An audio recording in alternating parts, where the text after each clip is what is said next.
എൻ്റെ ഏറ്റവും പ്രിയപ്പെട്ടവരെ, എല്ലാവർക്കും ഈ വീഡിയോയിലേക്ക് സ്വാഗതം. ഞാൻ നിങ്ങളുടെ സ്വന്തം സുരേഷ് പൂനൂർ, പൂനെ. വീണ്ടും കുറച്ച് മുമ്പ് പറഞ്ഞ ഒരു വിഷയത്തിലേക്ക് തന്നെയാണ് ഞാൻ തിരിച്ചു വരുന്നത്. അത് കുറച്ചും കൂടി ആഡ് ചെയ്യാനുണ്ടെന്ന് തോന്നിയുകൊണ്ട് ആണ് ഞാൻ വരുന്നത്. മുമ്പൊരിക്കൽ നമ്മൾ സംസാരിച്ചിരുന്നു, അഭിനന്ദനങ്ങൾ അല്ലേ, ആരെങ്കിലും നമ്മളെ കൺഗ്രാജുലേറ്റ് ചെയ്യുക, അല്ലെങ്കിൽ ആദരിക്കുക, ബഹുമാനിക്കുക, നമ്മളെപ്പറ്റി നല്ല വാക്ക് പറയുക, ഇതൊക്കെ ഏതൊരു മനുഷ്യനും, ആബാലവൃദ്ധം ജനങ്ങൾക്ക് ഇഷ്ടപ്പെട്ടത്, ഏതൊരു പ്രായക്കാർക്കും, കൊച്ചു കുട്ടികൾ മുതൽ വൃദ്ധന്മാർക്ക് വരെ അല്ലേ, തീരെ എന്താ പറയുന്നത്, കിടപ്പ് രോഗികൾക്ക് വരെ, കിടപ്പായിപ്പോയി പ്രായം കൊണ്ട്, പ്രായാധിക്യം കൊണ്ട് വയ്യാതെ കടന്നു പോകുന്ന ആളുകൾക്ക് വരെ മനസ്സിന് എപ്പോഴും സന്തോഷം നൽകുന്ന കാര്യമാണ് അഭിനന്ദനങ്ങൾ. അപ്പോൾ അതുകൊണ്ടാണ് ഈ നഴ്സുമാരൊക്കെ, ഈ രോഗികളെ സൂക്ഷിക്കുന്നവരൊക്കെ നല്ല വാക്കുകൾ കൂടുതൽ പറയും, രോഗികളെ അഭിനന്ദിക്കും. അപ്പോൾ അവർ ഭയങ്കരമായിട്ട് നമ്മളുമായിട്ട് സഹവർത്തിക്കും, നല്ല കോപ്പറേഷനായിരിക്കും. അവർക്ക് ഏത് കാര്യം ചെയ്യാനും നഴ്സുമാർക്കും പ്രശ്നം ഉണ്ടാവില്ല. ഇന്ന് അങ്കിൾ നന്നായി ഇരിക്കുന്നല്ലോ, നല്ല ഉഷാറുണ്ടല്ലോ, നല്ല പിന്നെ എന്ത് പറഞ്ഞാൽ അനുസരിക്കുന്നുണ്ടല്ലോ, നല്ല കുട്ടിയായിട്ട് ചെയ്യുന്നുണ്ട്, അങ്ങനെയൊക്കെ പറയുമ്പോൾ അവർക്ക് സന്തോഷം. ഇനിയും അത് കേൾക്കാൻ വേണ്ടി ആ രോഗിയുടെ ഭാഗത്തു നിന്നുള്ള ഓരോ സഹവർത്തിത്വം തന്നെ പറയാം, കോപ്പറേഷൻ ഉണ്ടാവും. അങ്ങനെ ആണ് ഈ നഴ്സുമാരൊക്കെ രോഗികളൊക്കെ ശുശ്രൂഷിക്കുന്നത് അല്ലേ. അപ്പം അതുപോലെ തന്നെ കൊച്ചു കുട്ടിയായാലും ചെറിയൊരു നല്ല കാര്യം ചെയ്താൽ അപ്പം അത് അഭിനന്ദിക്കുകയും നാലാളെ മുമ്പിൽ വെച്ച് തന്നെ വെരി ഗുഡ് അതാണ്ടോ, പിന്നെ അവരോട് പറയുകയും ചെയ്യാം, എന്താ നമ്മൾ കൊച്ചുമാൻ ഇങ്ങനെ ചെയ്തു, നല്ല കുട്ടി എനിക്ക് ഇഷ്ടപ്പെട്ടു, ഇനി ഇങ്ങനെ വരട്ടെ, ഇനി നോക്കിയോ ഭാവിയിൽ ഇനിയും ഇതുപോലെ നല്ല നല്ല കാര്യങ്ങൾ ചെയ്യും, ഇങ്ങനെ ഉയർന്നു വരും. അവരെ അഭിനന്ദിക്കുമ്പോൾ ആ ഒരു കിട്ടുന്ന സന്തോഷം, അത് ആ കുട്ടിക്ക് അത്രമാത്രം അവരുടെ തുടർന്നുള്ള ജീവിതത്തിലെയും ഇപ്പോൾ ഒരു എഴുത്താണ്, നല്ലൊരു കവിത എഴുതി അല്ലെങ്കിൽ ആ ഒരു കവിതയുടെ ആ ലോകത്തിലും ആ എഴുത്ത് ലോകത്തിലും അതിലൊക്കെ ആ വഴിയിലൊക്കെ ആ കുട്ടികളെ അത് സഹായിക്കും. ചിത്രരചന, നല്ലൊരു ചിത്രം വരച്ചു, അതിനെ നമ്മൾ അഭിനന്ദിക്കുന്നു, അടിപൊളിയായിട്ടുണ്ടല്ലോ, അല്ലെങ്കിൽ ഇത് വരച്ചിട്ടേ ഇത് മരം ഇങ്ങനെയല്ലല്ലോ, ആനയുടെ ഇങ്ങനെയല്ലല്ലോ എന്നറിയാം, നന്നായിട്ടുണ്ട്, ഈ ഭാഗം കൂടി ഒന്ന് കറക്റ്റ് ചെയ്താൽ. അപ്പോൾ നമുക്കവരെ വിമർശിക്കാം, ഉള്ളതെല്ലാം നമ്മൾ അവരെ പ്രോത്സാഹിക്കുന്നവരെ പറയണമെന്നില്ല. പ്രോത്സാഹനം അല്ലെങ്കിൽ അവർക്ക് ചെയ്യാനുള്ള അഭിനിവേശം, അവരുടെ ആ ഒരു ഇച്ഛാശക്തിക്കൊന്നും കോട്ടം വരാത്ത രീതിയിൽ നമുക്കവരോട് പറയാം, വളരെ നന്നായിട്ടുണ്ട്, പിന്നെ ഈ സൈഡ് കുറച്ച് ശരിയാക്കേണ്ടത് ശ്രമിക്കണം കേട്ടോ, അപ്പോൾ ഒന്നും കൂടി പെർഫെക്റ്റ് ആവും. അപ്പോൾ അടിപൊളിയാണ് ചെയ്തിട്ടുള്ളത്, പക്ഷേ ഇതുകൂടി ചെയ്താൽ ഒന്നുകൂടി നന്നാവും എന്നുള്ള രീതിയിൽ എന്ന് പറഞ്ഞാൽ വേണം നമ്മൾ പറയാൻ. ഞാൻ പറഞ്ഞു വരുന്നത്, ഒരു ചെടി നമ്മൾ നട്ടു, ആ ചെടി നട്ട ഉടനെ നമ്മൾ ഉദ്ദേശിക്കുന്ന പോലെ കായ്ഫലം ഉണ്ടാവണം എന്ന് നമ്മൾ ആഗ്രഹിച്ചാൽ സാധിക്കുമോ? പക്ഷെ ആ ചെടിയുടെ സ്റ്റാർട്ടിങ് മുതൽ കണ്ടാൽ നമുക്ക് മനസ്സിലാവും, ഇതിനെ ഒരു സപ്പോർട്ട് ചെയ്താൽ, ഒന്ന് വളവും വെള്ളം കൊടുത്തിട്ടൊന്ന് ശുശ്രൂഷിച്ച് കഴിഞ്ഞാൽ ഇത് വലിയൊരു വമ്പൻ മരമായി മാറും, നമുക്കൊരുപാട് ഫലങ്ങളൊക്കെ ഇതിൽ നിന്ന് കിട്ടും, നമുക്ക് മനസ്സിലാവും. കാരണം അതിൻ്റെ ആ ഒരു സ്റ്റാർട്ടിങ് അതുപോലെയാണ്. നമ്മളോരോ കൊച്ചു പിള്ളേരെ കാണുമ്പോഴും നമുക്ക് മനസ്സിലാവും അവരോട് ഓരോ ഏത് വിഷയത്തിലാണ് ഇൻട്രസ്റ്റ്, എന്താണ് അവൻ കൂടുതൽ ചെയ്യാൻ ആഗ്രഹിക്കുന്നത്, ഏത് മേഖലയിൽ അവന് ശോഭിക്കാൻ സാധിക്കും, ഇതൊക്കെ നമുക്ക് കണ്ടുപിടിക്കാൻ പറ്റും. അതേ ഒരു തോന്നലും വ്യത്യാസമൊക്കെ നമുക്ക് ഈ നമ്മുടെ ഓരോ പ്രവൃത്തിയിലും കാണിച്ചു കഴിഞ്ഞാൽ അവരെ അഭിനന്ദിക്കുമ്പോൾ അവർ ഇനിയും മുന്നോട്ട് വരും. ഞാൻ ഇത്രയൊക്കെ പറഞ്ഞു വന്നത്, ഇപ്പം നമ്മൾ റിട്ടയറായി 4-5 വർഷമായി, 65 വയസ്സ് എനിക്കായി. പക്ഷേ ഈ വയസ്സിലും ഇത്ര കാര്യങ്ങളൊക്കെ നമ്മൾ അറിഞ്ഞിട്ടും ഒരു അഭിനന്ദനം എന്ന് പറയുമ്പോൾ നമ്മളിപ്പോഴും അറിയാതെ മനസ്സുകൊണ്ട് ഒരുപാട് സന്തോഷിച്ചു പോകും. ഒരാൾ പറയണ, സുരേഷ് ചേട്ടാ ഇത് അടിപൊളിയായിട്ടുണ്ട്, നന്നായിട്ടുണ്ട്, ഇന്നും ഒരു കവിത കണ്ടിട്ട് വളരെ സൂപ്പറായിട്ടുണ്ടെന്ന് പറയുമ്പോൾ നമ്മളെ മനസ്സിലൊരു ഭയങ്കര സന്തോഷമാണ്. അത് 100 ആൾ പറഞ്ഞാലും 1000 ആൾ പറയുമ്പോൾ, ഓരോ ആളുകൾ പറയുമ്പോഴും നമുക്കതിൻ്റെ ഒരു സന്തോഷം കൂടിക്കൊണ്ടിരിക്കും. അപ്പോൾ അത്രയും വിലയുള്ളൊരു വികാരമാണിത് അല്ലേ. അപ്പോൾ ഒരു മനുഷ്യനെ ഒരാളൊരു കാര്യം ചെയ്താൽ അഭിനന്ദിക്കുന്നതുകൊണ്ട് നമുക്ക് നഷ്ടമൊന്നുമില്ല. അതുകൊണ്ട് ആ വ്യക്തിക്ക് ഒരുപാട് ഗുണങ്ങളുണ്ടാവും. അതുപോലെ തന്നെ അദ്ദേഹം വീണ്ടും അതുപോലെയുള്ള കാര്യങ്ങൾ ചെയ്തിട്ട് ഉയർന്നു വരാൻ നമ്മൾ അവർക്കൊരു ഒരു വഴി വെട്ടിക്കൊടുക്കുന്നു അർത്ഥം. നമ്മൾ ഈ പറയുന്ന നമ്മളെക്കൊണ്ട് സാധിക്കുന്നൊരു കാര്യമാണത്. നമ്മളവരെ സപ്പോർട്ട് ചെയ്യുന്ന വഴി അതിലൂടെ അവർ പിന്നെയും മുന്നോട്ട് പോകും. അപ്പോൾ ചെയ്യാനുള്ളൊരു തോന്നൽ, ഒരു ഇച്ഛാശക്തി അവരിൽ ഉണ്ടാവണമെങ്കിൽ നമ്മുടെ ഈ നല്ല വാക്കുകൾ വേണം. അതൊരു വളമാണ്, ചെടിക്ക് വളമിടുന്ന പോലെ ആണ്. അതേസമയം നമ്മൾ രൂക്ഷമായിട്ട് വിമർശിക്കുന്ന ആളുകളെയും കണ്ടിട്ടുണ്ട്. ചെയ്യുമ്പം ഇതെന്താ ചെയ്തിട്ടുള്ളത്, ഇതിങ്ങനെയായല്ലോ, മോശം, ഇത് തീരെ അങ്ങനെയല്ല. അവരൊരു പക്ഷെ ആദ്യമായിട്ട് ചെയ്തതായിരിക്കും. അതിൽ ഒരു എത്ര ശതമാനം വിജയിച്ചിട്ടുണ്ട്, കുറച്ചെങ്കിലും അതിൽ നന്മയുടെ അംശം ഉണ്ടെങ്കിൽ തീർച്ചയായും അത് നമ്മൾ കണ്ടിരിക്കണം, അവരെ പ്രശംസിച്ചിരിക്കണം.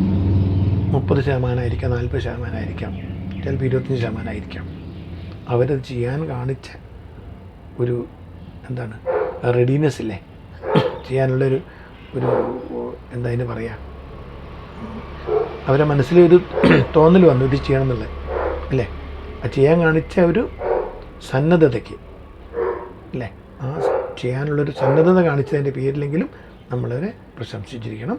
പിന്നെ നമുക്ക് അതിനെക്കുറിച്ച് അറിയുമെങ്കിൽ എല്ലാവരും എല്ലാം അറിഞ്ഞിരിക്കണം നിർബന്ധമില്ല. മുതിർന്ന ആളുകൾക്കും പല കാര്യങ്ങളും അറിയില്ല അല്ലേ, അപ്പം നമുക്ക് എല്ലാ കാര്യവും അറിയോ, അത്രയല്ലോ.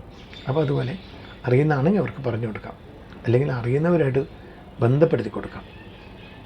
ഇങ്ങനെയാണ് പ്രശ്നം എന്ന് പറയുമ്പോൾ അവർക്ക് സന്തോഷമാവും. ഈയിടെ എനിക്ക് ഞാൻ അത്യാവശ്യം കവിതകൾ എഴുതും, കഥകൾ എഴുതാറുണ്ട്. അത് പലർക്കും ഇഷ്ടപ്പെട്ടു എന്നുള്ളവർ പറയാറുണ്ട്. ഒരുപാട് അങ്ങനെ ആൾക്കാരോട് ചോദിക്കാൻ പോകാറില്ല, കണ്ടവരങ്ങനെ വിളിച്ച് പറയും, സുരേഷ് ചേട്ടാ നന്നായിട്ടുണ്ട്, കുഴപ്പമില്ല, ഇനി അങ്ങനെ എഴുതണം. ചിലർ വെറും കൈ ഇങ്ങനെ തംസ് അപ്പ് മാത്രം കാണിക്കും. എന്തായാലും അപ്പോഴൊക്കെ നമ്മളെ മനസ്സിൽ സന്തോഷമുണ്ട്. ഞാൻ പറയാൻ കാരണം, ഈ അടുത്ത് ഞാനൊരു കഥയും കവിതയും എൻ്റെ സാധാരണ വായിക്കാറില്ല, എൻ്റെ സുഹൃത്തുക്കൾ പറഞ്ഞു തീർച്ചയായിട്ടും നമ്മളിത് കോമ്പറ്റീഷൻ അയക്കണം. അങ്ങനെ ഒരു ഗ്രൂപ്പിൻ്റെ കോമ്പറ്റീഷന് കഥയും കവിതയും അയച്ചപ്പോൾ അത് അവിടെ ഒരു അവാർഡിൻ്റെ ഒരു പ്രശ്നം ഉണ്ടായിരുന്നു. അപ്പോൾ മത്സരങ്ങളിൽ ഇപ്പോൾ ഈയിടെയായിട്ട് അങ്ങനെ അധികം പങ്കെടുക്കാൻ പോകാറില്ല. പക്ഷേ കഥയും കവിതയും 2 വിഭാഗം. ഇപ്പോൾ ഞാനൊരു കവിത കൊടുത്തു, അപ്പോൾ ഒരു നല്ല കഥയും വേണം. അപ്പോൾ നമ്മൾ കഥ ഞാൻ അധികം എഴുതാറില്ല, കുഴപ്പമില്ല. അപ്പോൾ അവർ കണ്ടപ്പോൾ 2-3 കവിത കണ്ട് അതിലൊന്നവർ സെലക്ട് ചെയ്തു. ആ കഥയ്ക്ക് അത് അവാർഡിന് അർഹമായി കഥാരത്നം അവാർഡ് കിട്ടി. അതോടൊപ്പം തന്നെ അതേ ദിവസം തന്നെ കവിത കൊടുത്തത് അതിനും കിട്ടി കാവ്യശ്രേഷ്ഠ എന്നൊരു അവാർഡ്. അപ്പം ഇതിനു മുമ്പ് പല അവാർഡുകളും കിട്ടിയിട്ടുണ്ടെങ്കിലും, പല പുരസ്കാരങ്ങളും പല ആദരവുകളും കിട്ടിയിട്ടുണ്ടെങ്കിലും, അത് രണ്ടും ഒന്നിച്ച് അങ്ങനെ എനിക്ക് ജീവിതത്തിൽ ആദ്യമായിട്ടാണ് കിട്ടുന്നത്. എന്ന് പറഞ്ഞാൽ 2 വിഭാഗത്തിലും ഒന്നിച്ച് 1-ാം സ്ഥാനത്ത് അത് എത്തുകയും ആ അവാർഡിന് ഞാൻ അർഹനാവുകയും ചെയ്തപ്പം, ഇത്ര പ്രായമുള്ള ഇത്രയും കാര്യങ്ങൾ ഞാൻ മോട്ടിവേഷൻ സ്പീച്ചൊക്കെ ചെയ്യുന്ന എനിക്ക് പോലും മനസ്സിനുള്ളൊരു ഭയങ്കര ഒരു സന്തോഷമായി. കഥയോ കവിതയോ അങ്ങനെ ഏതെങ്കിലുമൊക്കെ ആയി വരാറുണ്ട്. പക്ഷെ 2 ഒന്നിച്ചായപ്പം ഒരു ഇരട്ടി മധുരം, ഒരു ഓണം ബമ്പറടിച്ച പോലെ എനിക്ക് തോന്നി. അതാണ് ഇപ്പം ഈ ഒരു പ്രായത്തിൽ പോലും അങ്ങനെ തോന്നുന്നുണ്ടെങ്കിൽ തീർച്ചയായും ഒരു കൊച്ചുകുട്ടിയുടെ മനസ്സെന്തായിരിക്കും.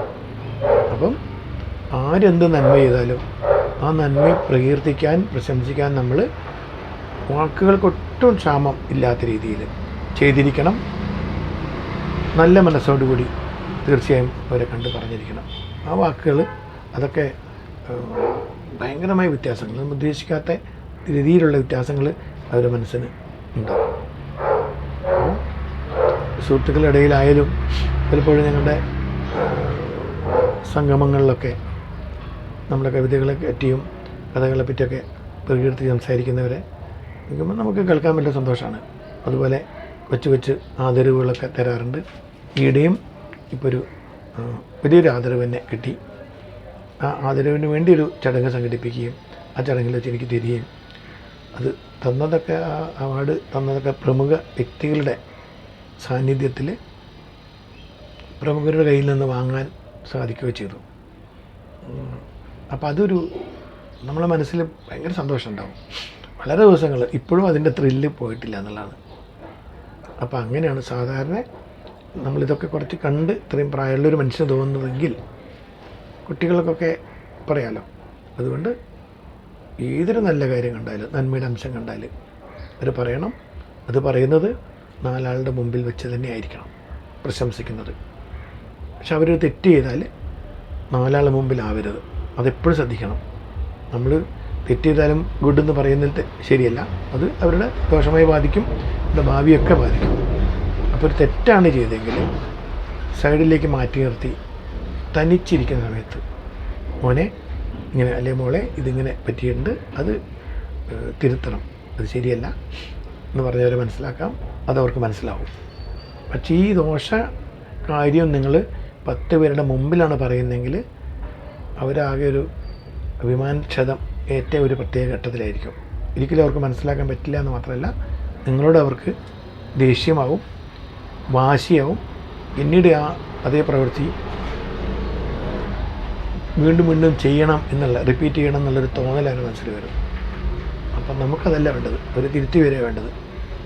തീർച്ചയായും ആ രീതിയിൽ വേണം നമ്മൾ കുട്ടികളോടായാലും ആരോടായാലും പറയാൻ. ഇങ്ങനെയുള്ള കാര്യത്തിൽ, അഭിമാന പ്രശ്നത്തിൻ്റെ കാര്യത്തിൽ കൊച്ചുകുട്ടി മുതൽ വൃദ്ധനായ മനുഷ്യൻ അവർക്ക് ഒരേപോലെ ഫീൽ ചെയ്യണം.